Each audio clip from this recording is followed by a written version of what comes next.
Sejam muito bem-vindos ao A3 Podcast. Meu nome é Fernanda T, sou engenheiro civil e estou aqui hoje com a convidada super especial.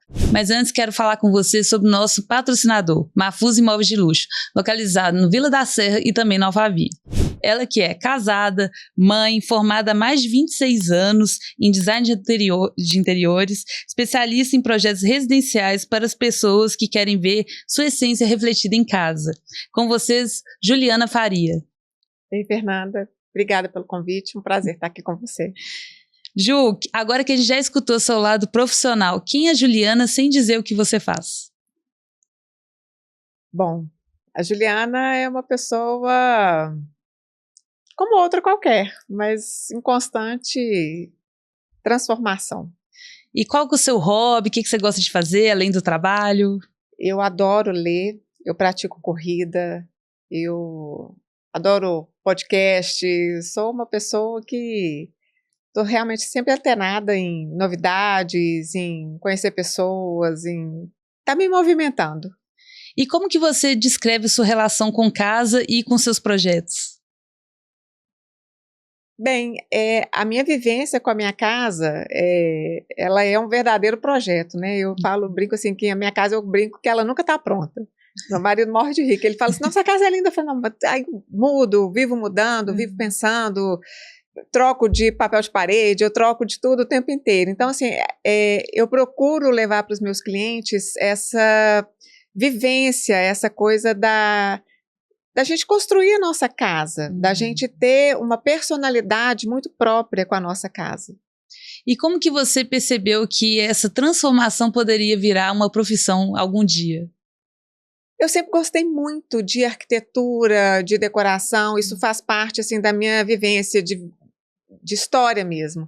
As minhas memórias em relação às casas nunca foi de o que tinha naquela casa, sempre foi da decoração da casa das pessoas. Tem até a família do meu pai é do interior, e tinha uma tia que a gente visitava com alguma frequência. E eu lembro dos detalhes da casa dela, que meus primos não lembram. Meus primos lembram do balanço que tinha no jardim, numa jabuticabeira, não sei o quê. E a minha memória é da casa dela, do piso de ladrilho, das paredes, que cada cômodo era de uma cor. Então, as minhas memórias de infância da casa das pessoas já era voltada para isso. E é muito curioso isso. Meus pais também gostavam muito disso. A minha mãe cuidava muito bem de casa, gostava sempre de estar enfeitando. Então, para mim é muito natural. E quando eu descobri que existia a profissão design de interiores, aí foi um caminho sem volta. E qual foi o maior desafio no início da sua carreira? Olha, na verdade, acho que todo início de toda carreira é sempre um desafio, né? Sair da faculdade e falar assim, e agora? É sempre um desafio. Mas eu comecei a minha carreira com mais 2 sócias. E a gente saiu da faculdade e a gente abriu um escritório.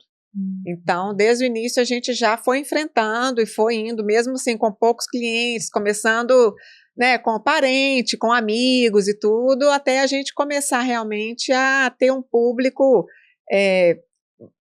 de fora, que não fosse, que já fosse vindo de outras experiências de outros clientes. De indicação. De indicação, isso tudo. E a gente começou muito assim, sem muita experiência mesmo, inclusive de como trabalhar, porque nada disso a gente aprende na faculdade. A gente aprende só a desenhar e a projetar, mas a vivência mesmo é realmente no dia a dia. E o mais interessante que você falou, que todo mundo quando começa a empreender é assim, né? Às vezes a pessoa vê tudo pronto e pensa, ai, queria ser igual ela, deve ser tão fácil, deve ser tão bom ser chefe. Não, e tem seus desafios, é um caminho árduo, a gente começar a entender por onde a gente quer ir, para onde a gente vai alcançar, precisa de ter um certo conhecimento, uma certa vivência.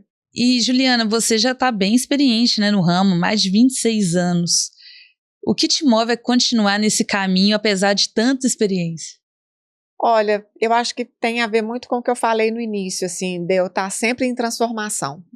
Eu sou uma pessoa que eu busco muito autoconhecimento, eu estou sempre estudando, estou sempre fazendo cursos e tudo, e toda essa minha mudança reflete no meu trabalho. Então eu vou moldando também o meu trabalho, e hoje eu já consigo trabalhar numa linha que é a que eu mais me identifico.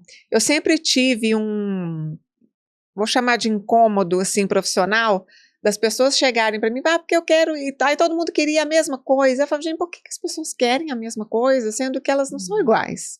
As casas não são iguais. Então, esse incômodo sempre me moveu. E hoje a minha proposta de trabalho hoje, os meus clientes, inclusive, vêm por isso, porque eu realmente faço casas personalizadas. Não tem aquele copia e cola, não tem aquela massificação de projeto, vamos falar assim. Os meus projetos são cheios de personalidade mesmo. Não é aquele projeto ali genérico, né? Que toda casa, por exemplo, casa toda cinza, cimento queimado. É muito comum que as pessoas venham com isso, porque é o que você vê. E quando você mostra que você gosta de uma coisa, é o que te aparece. Né? Então, mas nas minhas etapas, nos meus processos, eu tenho uma conversa a minha etapa de briefing, ela é muito completa, ela é muito intensa, ela dura muito tempo, inclusive, ela não é só um bate-papo num dia.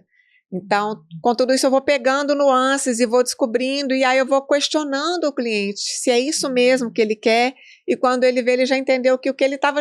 A ideia, às vezes, inicial que ele chegou já é outra, completamente diferente. Então, isso tudo faz parte do processo e é o que hoje eu ofereço para os meus clientes. Um projeto com personalidade, um projeto onde a gente vai realmente construir uma casa para aquela família, para aquela pessoa. E qual é a sua visão de casa ideal para o cliente que você atende hoje? A casa que ele vai chegar em casa e vai falar, estou em casa. Eu não estou entrando na casa da revista, eu estou entrando na minha casa, na casa que eu chego e falo, eu estou doido para voltar para casa. Porque você viaja e fala, nossa, que saudade da minha casa. Porque viajar é muito bom, mas voltar para casa tem que ser muito melhor. Eu achei muito legal quando você disse que você projeta com essência, né? Isso. E não só com aquele projeto Pinterest, por exemplo. Você pensa ali na casa como um lar.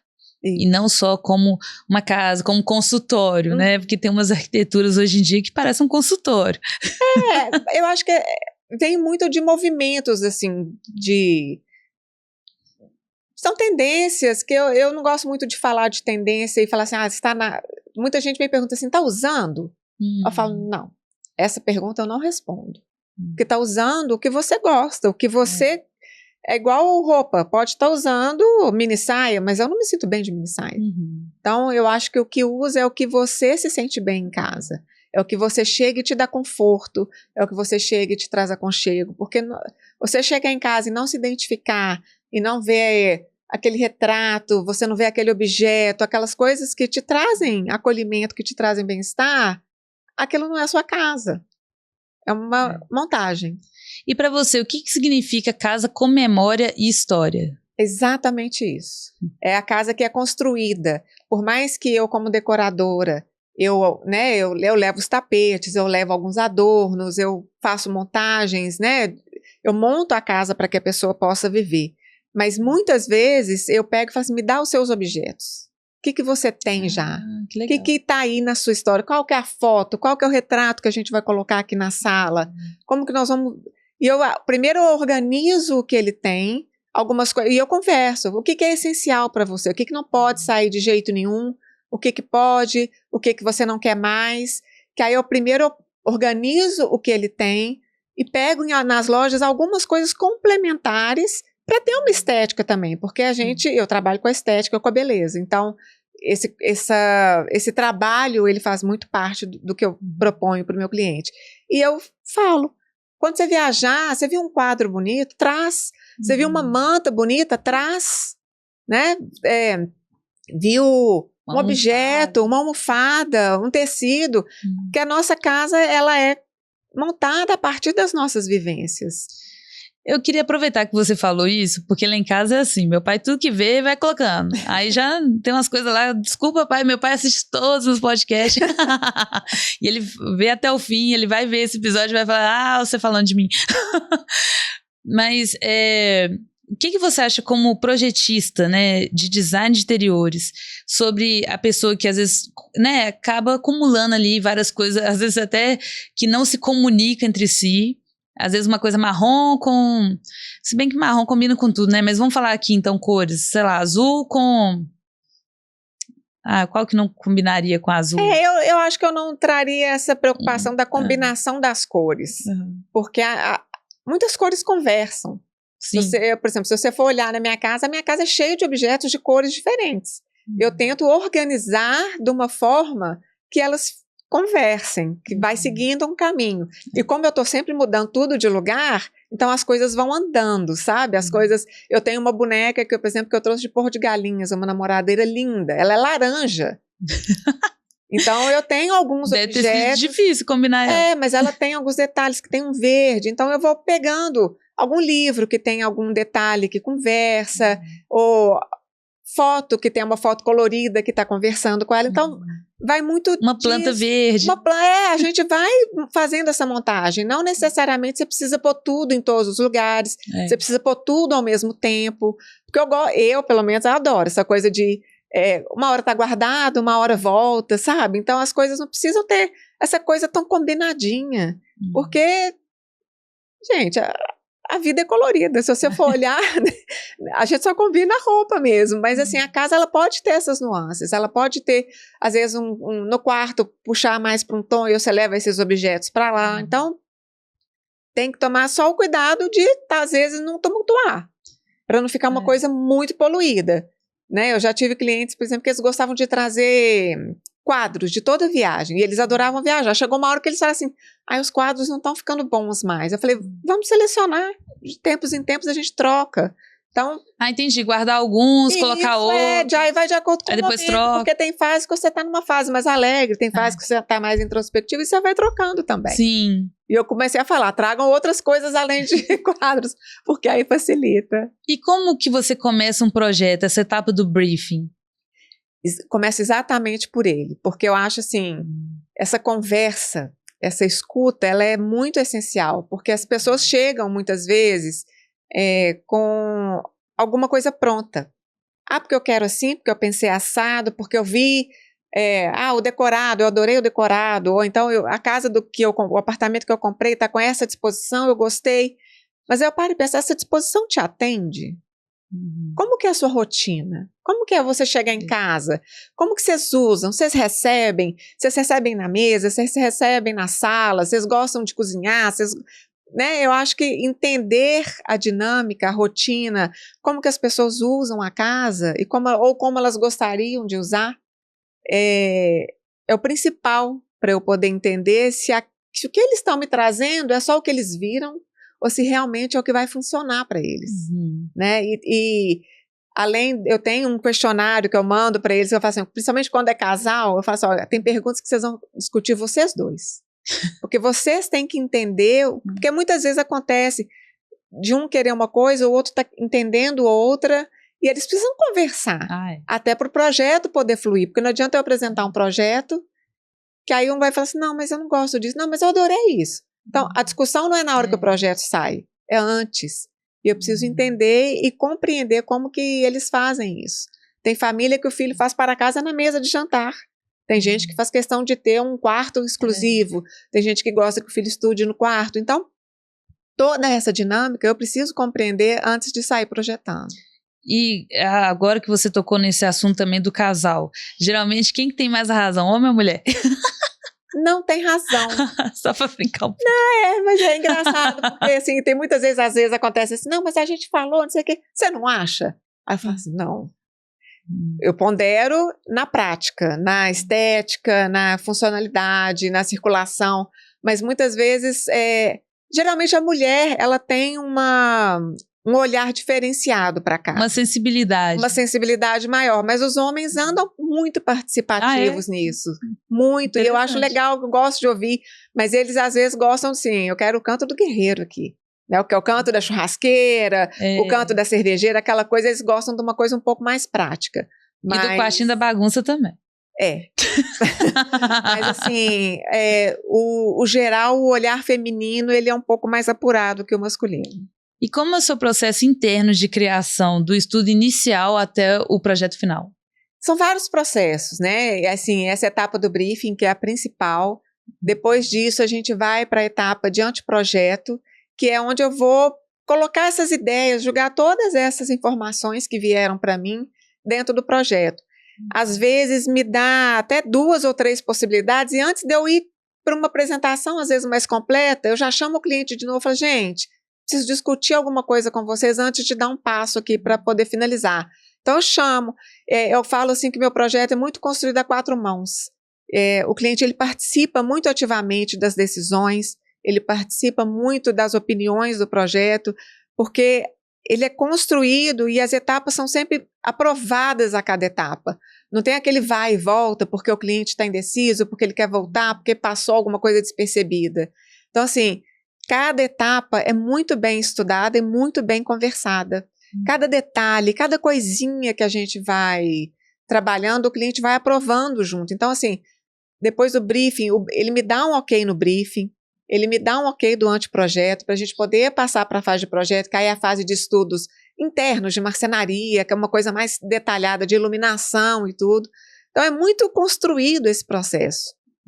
Aí, depois de tudo isso aprovado, aí eu falo que é a parte que eu fico mais quietinha, que é a parte do executivo, que eu tenho que detalhar tudo isso para o sonho poder realmente acontecer.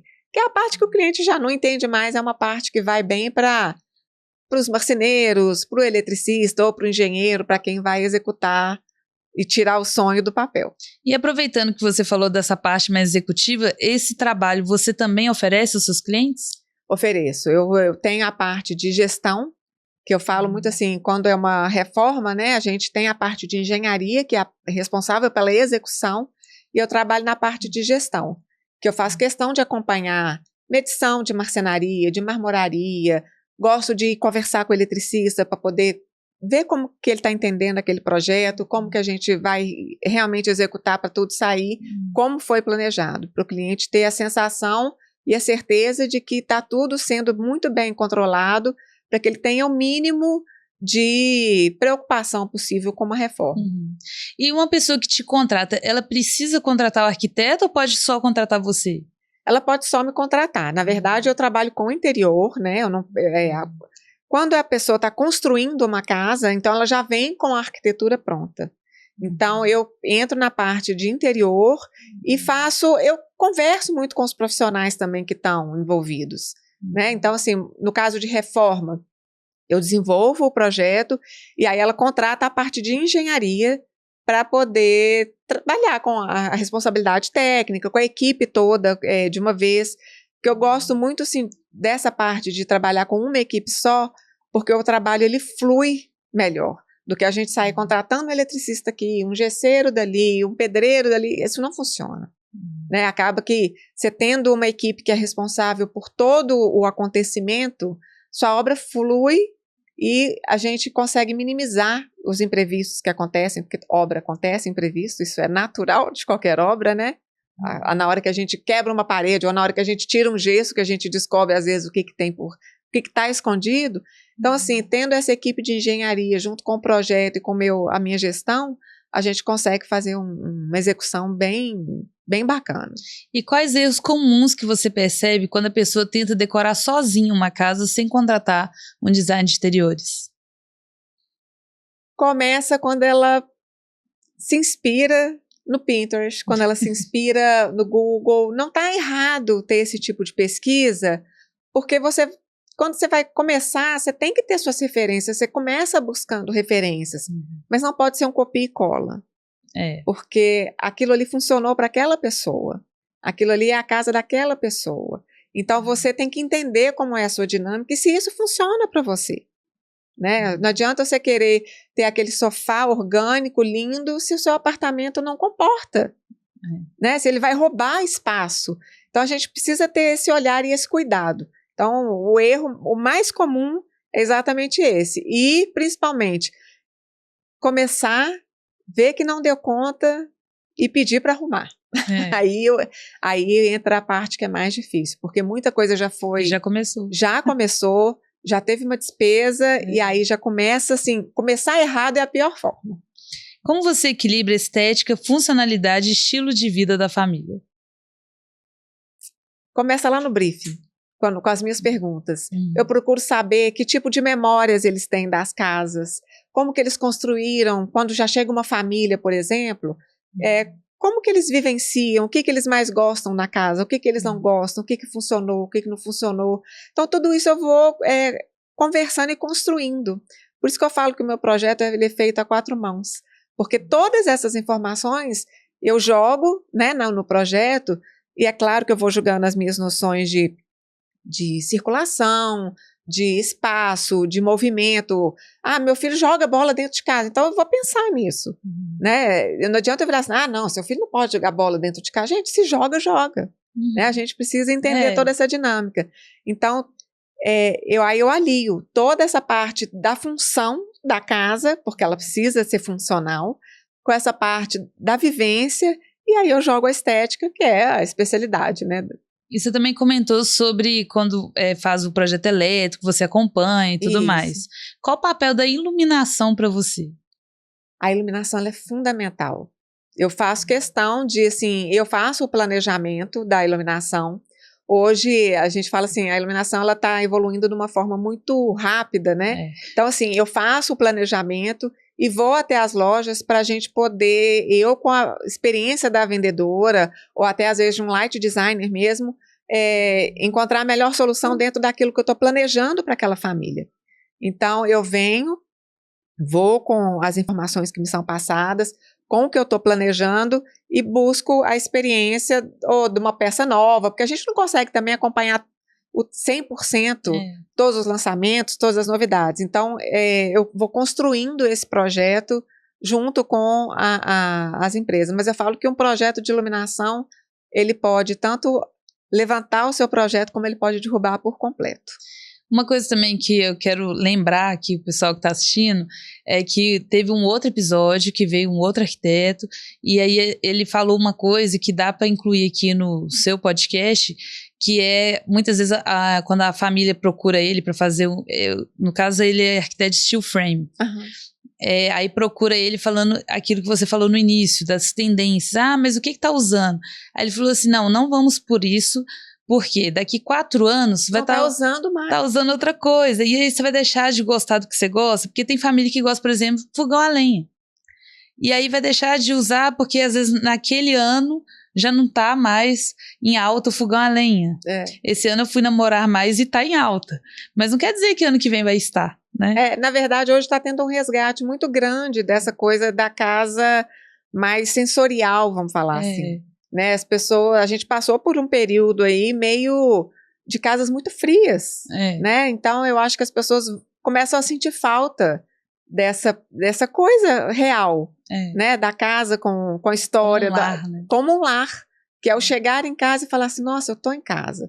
Sabe aquela casa que às vezes tem a casa de alguém que você fala, gente, adoro ir na casa daquela pessoa, é tão gostosa. Mas se você for olhar, é porque é uma casa que representa aquela família. E tá aconchegante, né? Tem uns detalhes, igual a Morar Mais mostrou alguns detalhes, até parecendo de vó. Igual prato na parede, usar tipo azulejo, né, na cozinha. Eu achei bem interessante, porque, igual você disse, resgatou esse aconchego, sabe? É a coisa que a gente sente falta. E eu também vi muito uso de cores. O que você acha sobre isso, essa relação das cores com o ambiente? Eu acho que é essencial. A cor, ela faz parte da gente. Se você sai de manhã na rua, na hora que você vê aquele céu azul, que você vê o ipê, nós aqui temos em Belo Horizonte o ipê rosa tão marcante, então, todo mundo para tirar foto. Nessa época que a gente está agora, eu vejo quantas pessoas eu vejo paradas no trânsito tirando foto, porque isso nos toca. A cor nos toca. É muito lindo. E a gente precisa resgatar isso, e eu sou uma pessoa que eu valorizo muito o uso da cor, sabe? Eu não transformo o seu ambiente num ambiente, nossa, ultra colorido, mas eu faço questão do uso da cor exatamente quando o cliente me traz no briefing quais as sensações que ele quer ter em casa, eu sei exatamente quais as cores que eu posso usar, eu procuro saber que cor te dá conforto, que cor que você não gosta de jeito nenhum. Então, eu procuro trazer tudo isso para dentro de casa, para a hora que eu estou projetando, para que ele realmente olhe e fale assim, é isso. Sabe? E uma coisa que eu gosto muito de frisar com eles, que eu não quero que ninguém entre na casa deles e fale assim, nossa, Juliana, que decorou aqui, né? esse projeto é da Juliana? Uhum. Não, não quero. Eu quero que eles entrem e falem assim, nossa, que delícia de casa. Aí eles falam, não, foi a Juliana que fez. Então, assim, porque para mim, eu brinco que a minha assinatura de projeto é o cliente ter a casa com a cara dele. Então, assim, meus projetos, quem olha meu Instagram percebe claramente. Não tem um projeto que tenha uma repetição, que tenha um projeto igual ao outro, que tenha uma identidade que bate. Cada projeto ali tem... É único. É único. E olha que interessante, eu te descobri através do Instagram, né? Vendo seus projetos, eu achei lindo uma cozinha que você fez, usou uns tons pastéis com verde. Eu gosto do jeito que você combina as cores. Uhum. Convido todo mundo a assistir aí, acompanhar, seguir a Juliana.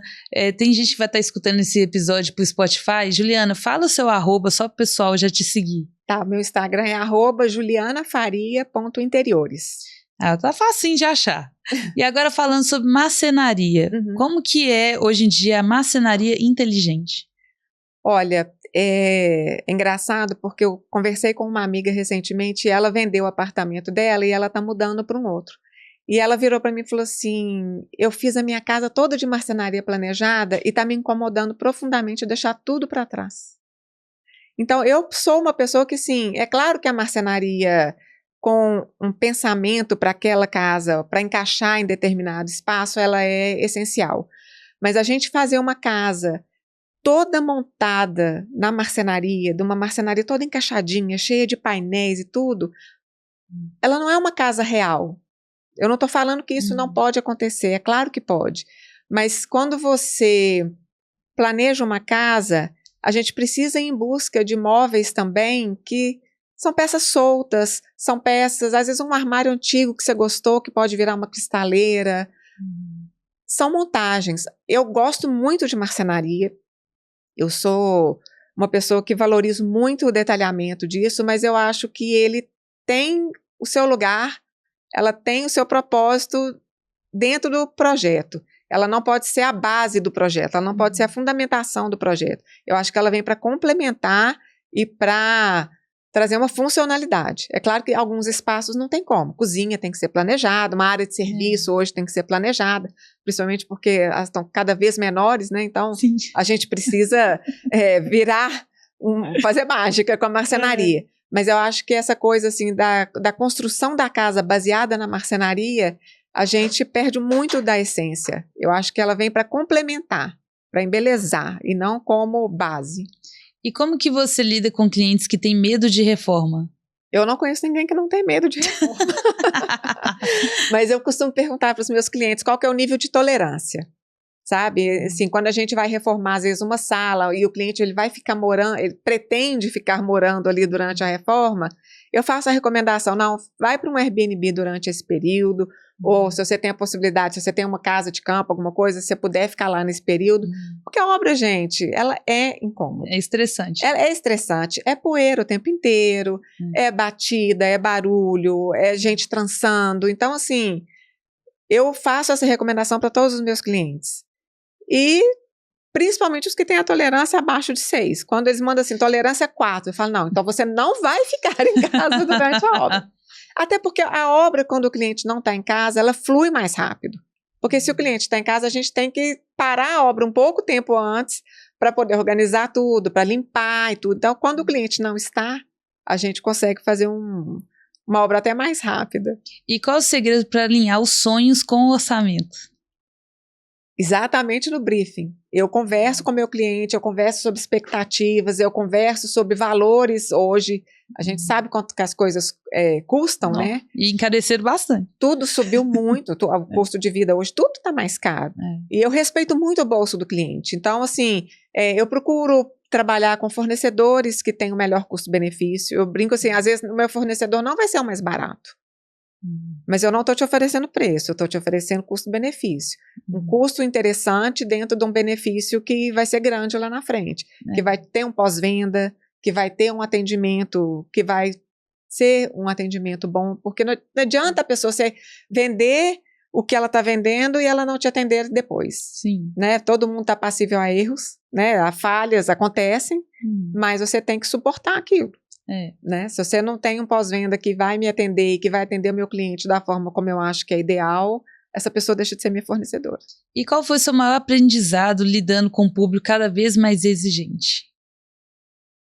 A gente vai ficando exigente também. Eu acho que quando o seu público está mais exigente do que você, é porque você está se cobrando pouco, né? E eu tenho, assim, como eu falo, eu estou sempre no autoconhecimento, eu também estou em busca sempre de um crescimento profissional, de melhorias profissionais. Desde o ano passado, eu estou passando por uma mentoria, estou fazendo um rebrand total da minha marca, estou mudando completamente todo o meu processo, toda a minha forma de trabalhar, exatamente para trazer mais gente e estar mais alinhado cada vez mais com o meu público. E como que você escolhe esses fornecedores e parceiros de confiança? Olha, tem alguns que estão comigo quase desde quando eu formei. Que a gente, assim, vem construindo, crescemos juntos e hoje são fornecedores que eu brinco assim, eu coloquei na minha casa. Então, você pode, assim, fechar o olho, que são pessoas que eu realmente confio. E é claro que eu estou sempre aberta a conhecer novos profissionais, mas hoje eu falo assim, eu até ouvi de um engenheiro que ele falou no Instagram, ele falou assim, hoje a minha meta é ter fornecedores acima de nota 7. Ah, que e legal. Eu falei, é uma métrica, é uma métrica. E para mim é impressionante, é fundamental que tenha uma boa venda, um bom entre venda e pós-venda, porque às vezes está com uma dúvida no projeto, a gente discute, a gente trata, a gente resolve, e uma boa entrega e um pós-venda. E como que é... Desculpa. Imagina. E como que é gerir um escritório que tem que lidar com tantos detalhes e prazos? É complicado, porque a gente trabalha com ansiedade. Então, dentro dos meus processos hoje, da mesma forma que eu construo o projeto a 4 mãos, meus clientes hoje estão bem informados de todas as etapas que estão passando. Então, assim, na hora que a gente encerra uma etapa, eu falo, ó, agora nós vamos entrar, por exemplo, acabamos o briefing, agora a gente vai entrar no anteprojeto. Então, o anteprojeto, tá vendo aqui, ó, o prazo? Aí eu retomo com ele o que ele aprovou anteriormente, que ó, anteprojeto, são tantos dias, então até tal dia a gente vai estar conversando de novo sobre esse processo, mas eu tenho o hábito de toda segunda-feira, eu sento na frente do computador de manhã cedo e pego cada cliente e mando um informativo. Gente, tá aqui, tá acontecendo isso, tá acontecendo assado, porque é normal a ansiedade, né? Eles estão querendo a coisa o mais rápido possível, mas tem um processo, tem um estudo, tem um cuidado ali atrás, então eu procuro mantê-los sempre informados de todo o processo que está acontecendo, ou se eu estou precisando da resposta de alguém que está meio demorando, fala, gente, estou no pé aqui, ó, estou cobrando e tudo. Então, para o cliente é importante ele saber que por trás tem alguém que está cuidando muito bem, com muito carinho do projeto deles. E já aconteceu algum perrengue de obra com você que virou aprendizado? Ah, sempre vira. Nossa, tentar lembrar agora de algum, assim... É até difícil, mas porque toda reforma, eu falo assim, é normal toda reforma ter um imprevisto, né, assim, principalmente eu que trabalho com reforma, muitas vezes eu vou modificar um gesso, aí na hora que eu quebrei o gesso surgiu um imprevisto, e às vezes o cliente está ansioso, então eu acho que o meu trabalho também é um gerenciamento de emoções ali, né, na hora que o cliente vê, eu já tenho que ter uma solução pronta para ele, então... Cada obra é um aprendizado, e aí eu acabo incorporando aquilo para o meu processo, para que eu já passe para o meu cliente com antecedência alguma coisa que vai acontecer, ou que se acontecer vai ser gerido dessa forma, então é sempre um constante aprendizado. E como que você mantém seu olhar sempre fresco para coisas novas nos projetos? Eu sou uma pessoa muito curiosa, então eu estou sempre pesquisando, eu estou sempre lendo a respeito, eu faço pesquisa, eu tenho muitos livros assim, de arquitetura, de decoração, eu estou sempre buscando mesmo. E quando eu viajo, o meu olhar é totalmente para essa área, assim, eu vou tirando foto de detalhe, eu vou buscando aquilo, vira um catálogo, eu falo, a memória do meu telefone é uma doideira, toda hora eu recebo mensagem, você precisa esvaziar suas fotos, porque eu tenho muita referência, tudo eu fotografo, eu estou sempre indo em mostra de decoração, eu estou sempre em contato com colegas, então é sempre uma troca, eu sou muito observadora, então eu estou sempre buscando mesmo, e eu sou muito curiosa, então eu vou buscando como que aquilo foi feito, se alguma coisa que eu nunca vi, eu falo, vou atrás. Então, meu olhar está sempre voltado para essa parte. Você também falou que gosta de viajar, né? Muitas vezes na viagem faz esse olhar, né? Tenho, total, total. Assim, eu adoro museu. Eu sou aquela que, assim, eu viajo, eu já vejo onde que tem um museu, onde que tem não sei o quê, para eu poder ir. Porque eu gosto de arte, eu gosto de observar, porque tudo isso é uma bagagem que a gente vai construindo. Uma bagagem emocional, inclusive, né?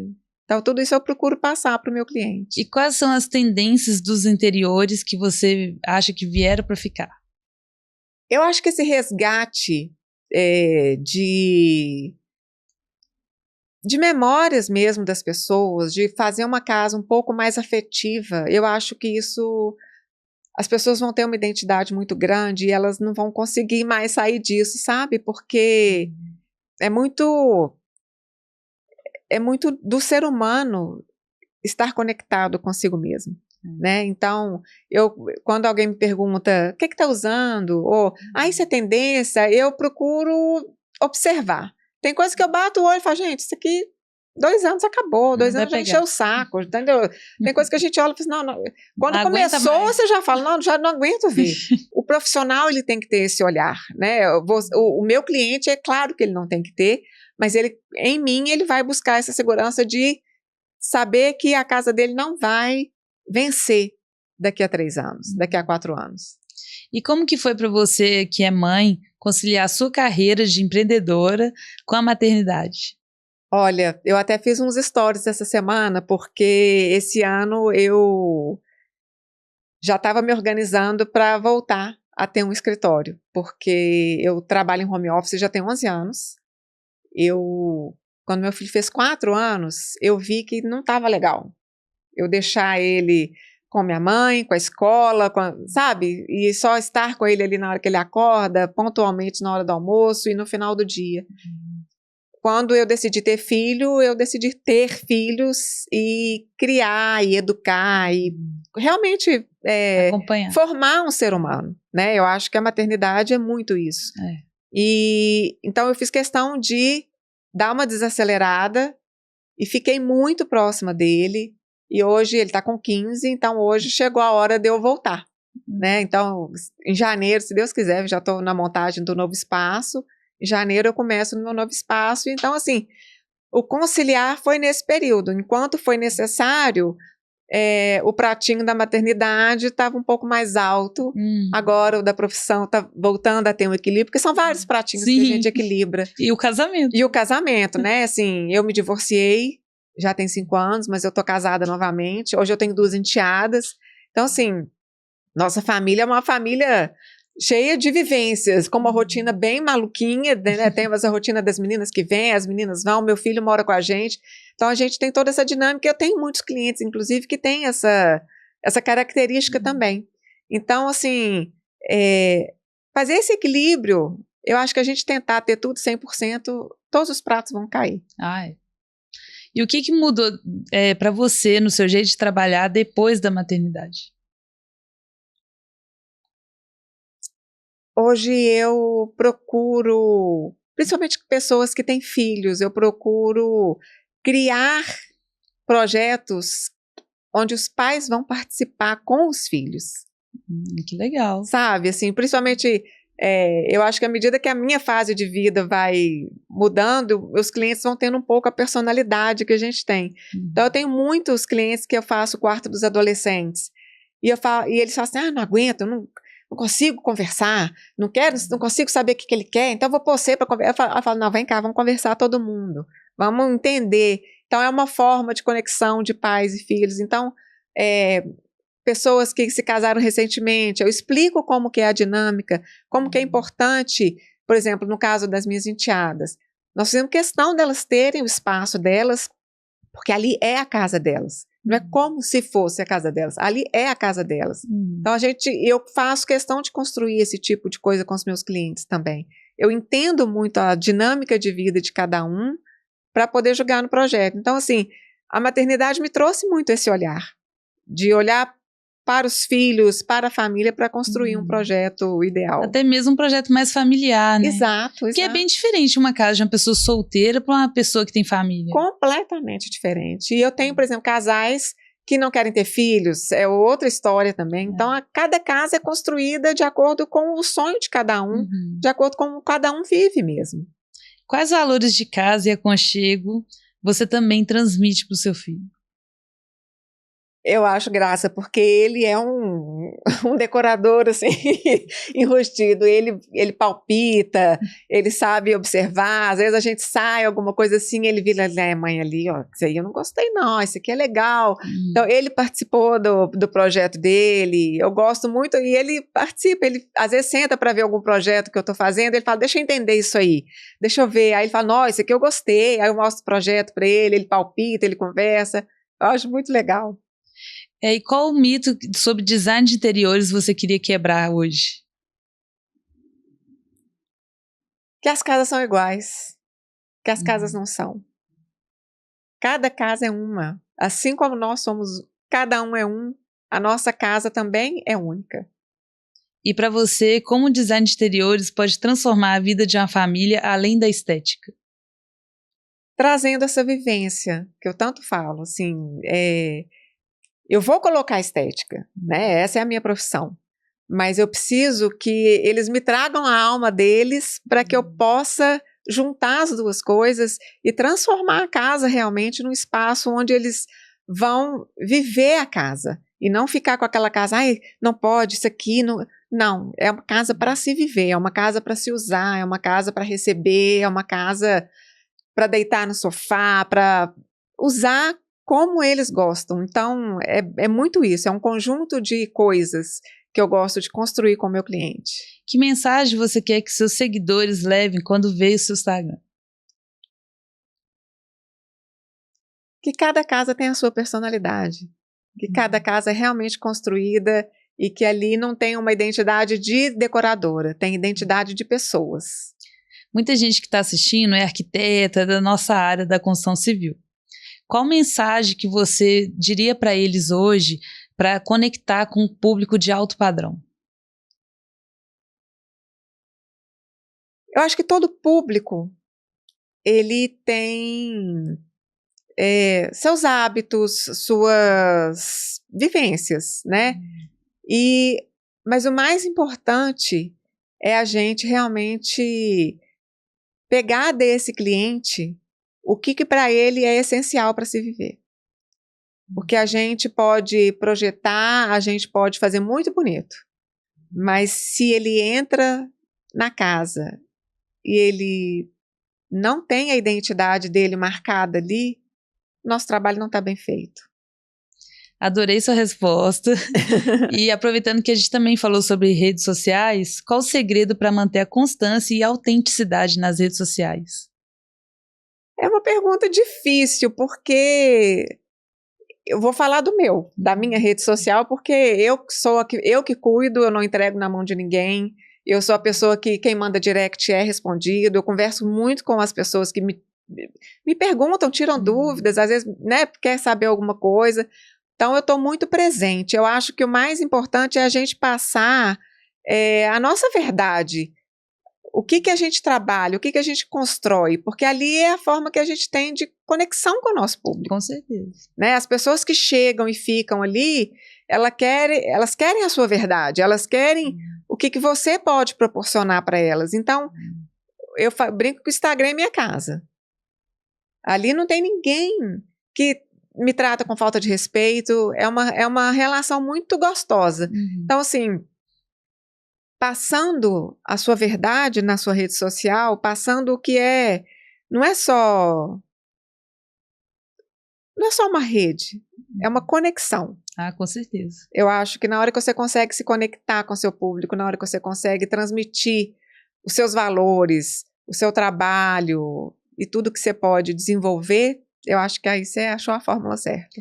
E como você equilibra o digital e o contato físico com seus clientes?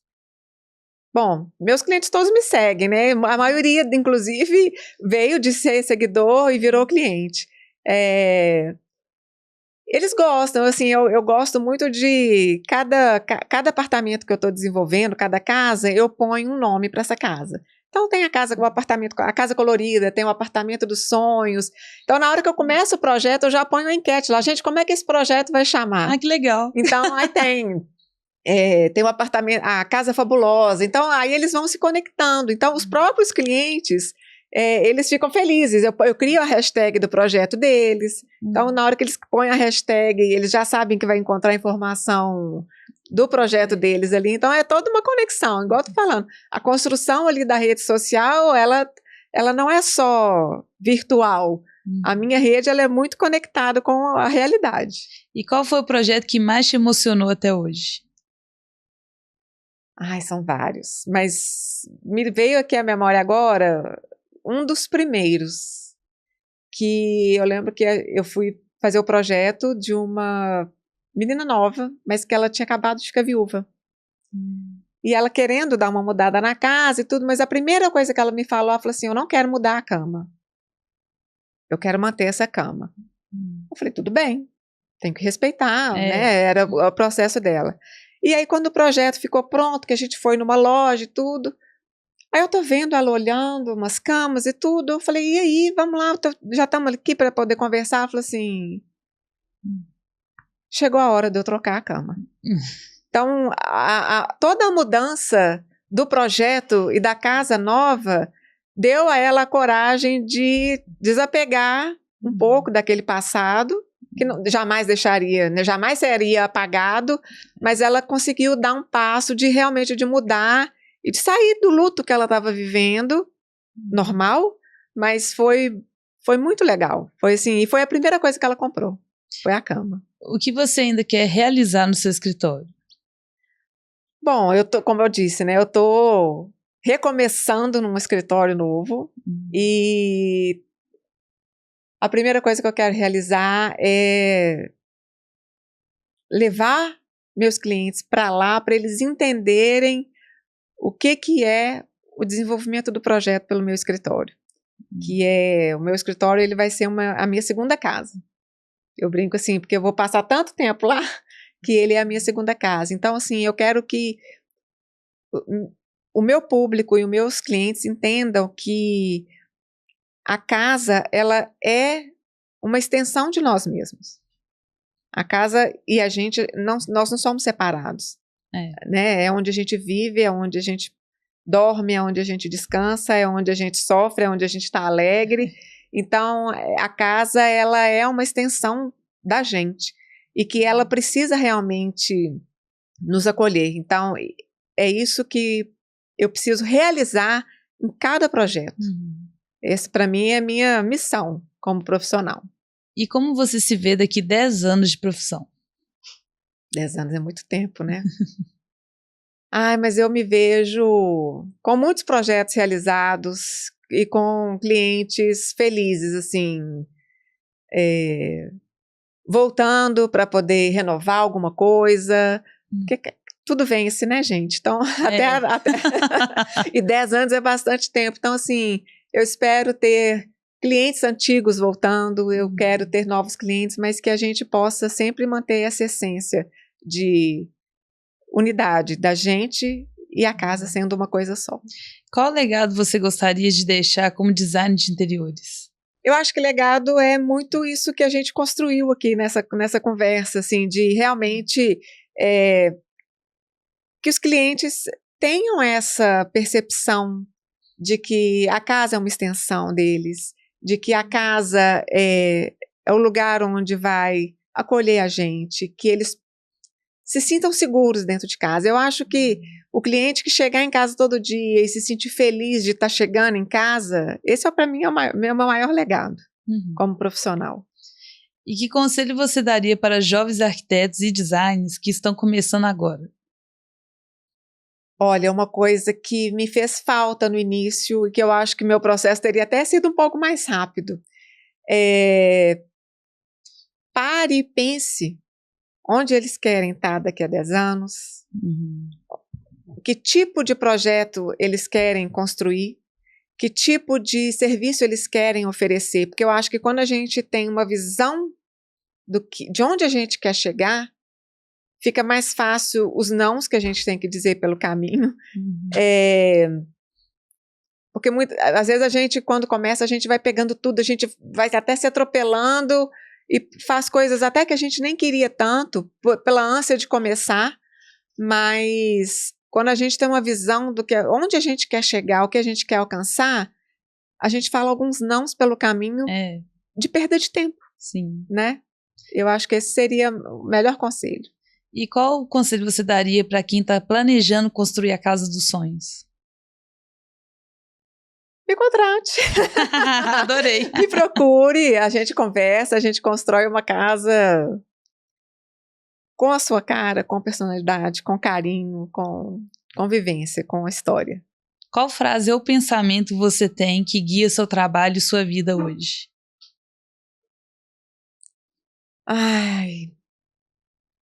Um pensamento de que quando a gente acredita no que a gente faz, isso vira uma verdade e a gente realiza. E é o que eu hoje, foi o que eu falei aqui o tempo inteiro, quando o cliente ele me traz o que ele acredita, o que ele gosta, o que é verdade para ele, eu ponho a minha verdade junto e a gente caminha junto para a construção de uma casa maravilhosa, de um lar de verdade. Agora eu vou fazer aqui o pitch do elevador. Você tem 1 minuto, olhar para a câmera e convencer o seu cliente a fechar negócio com você hoje. Bom, na verdade não vou fazer nenhum pitch de venda, eu vou fazer um convite para que você me siga no Instagram, conheça o meu trabalho e que a gente possa marcar um café lá no meu escritório novo, para que a gente possa se conhecer, você conhecer o meu trabalho, conhecer como é a forma e todo o processo que você vai passar na construção da sua casa. O seu projeto, ele vai ser um projeto construído a 4 mãos, um projeto que vai te dar muito prazer e que a gente vai construir um lar de verdade para você. Esse é o meu convite, que você tenha na sua casa a casa que você sempre sonhou. Adorei. E se você tivesse que escrever um livro sobre a sua vida, qual título ele teria? Nossa, que pergunta difícil. Em construção. Tudo a ver. Ainda foi ambíguo, né? Porque tá construindo, né? Exato. Tá sempre melhorando, como você disse. Exato. Ju, chegamos agora no final do episódio. Você quer acrescentar algo? Eu acho que eu passei a mensagem que eu queria passar, mas eu queria te agradecer imensamente pelo convite. Foi um prazer estar aqui, poder conversar com você e passar para todo mundo essa noção que eu tenho da decoração e de que ela pode transformar a vida das pessoas. O prazer foi meu, foi ótimo ter te recebido aqui hoje. Você tem uma história muito bonita. Parabéns, né, por ser mãe também. E empreendedora, deve ser muito difícil essa parte, né? Porque eu só sou empreendedora no momento. Mas a gente dá conta. Os pratinhos a gente vai equilibrando. Igual eu falei, eu brinco que não existem prioridades. Prioridade não pode ter plural. A prioridade ela é no singular. A gente tem a prioridade e tem as outras coisas. Então a gente põe a prioridade aqui e as outras coisas a gente vai mantendo e vai segurando para que tudo flua bem. Eu gostei muito do seu conselho que você deu, né? Uma hora coloca mais aqui, depois coloca aqui. São os momentos, a gente não consegue colocar tudo ao mesmo tempo. Agora, no final do programa, eu costumo dizer que você tem que deixar um legado, apenas 3 verdades, mas você não pode deixar nada. Nenhum livro, nenhum filme, apenas 3 verdades e é seu último dia na Terra. As pessoas vão te lembrar por essas verdades. O que você diria?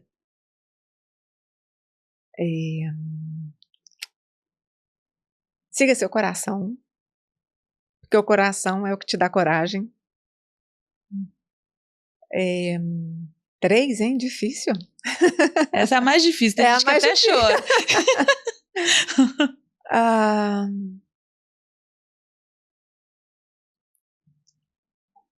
Entenda o momento de vida que você vive para que você possa priorizar o que é certo naquela hora e conseguir conciliar profissão, carreira, tudo junto, de uma forma leve e saudável. E construam seus lares com a sua verdade. Muito Esses bem. são os legados. Muito bem. Agora um bate-bola bem rapidinho, eu vou te falar uma palavra, você me responde com uma palavra. Tá. Motivação. Minha família. Concorrência. São amigos. Network. Imprescindível. Mentoria. Essencial. Família. Tudo nessa vida. Empreender. Não é fácil, mas é gostoso. Maternidade. A vida. Design de exteriores. Uma delícia. Ju, muito obrigada por você ter vindo. Imagina. Agora realmente acabou. Você quer mandar um beijo para alguém, um abraço? Quero mandar um beijo especial pro meu marido que está aqui me acompanhando, meu parceirão, pro meu filho, para as minhas enteadas, para todo mundo que me acompanha. Agradecer a companhia na rede social e que é uma relação muito gostosa. É isso. Pessoal, para você que ficou até o final, já se inscreva no canal para não perder nada e quem sabe você é o próximo. Obrigada, até o próximo episódio.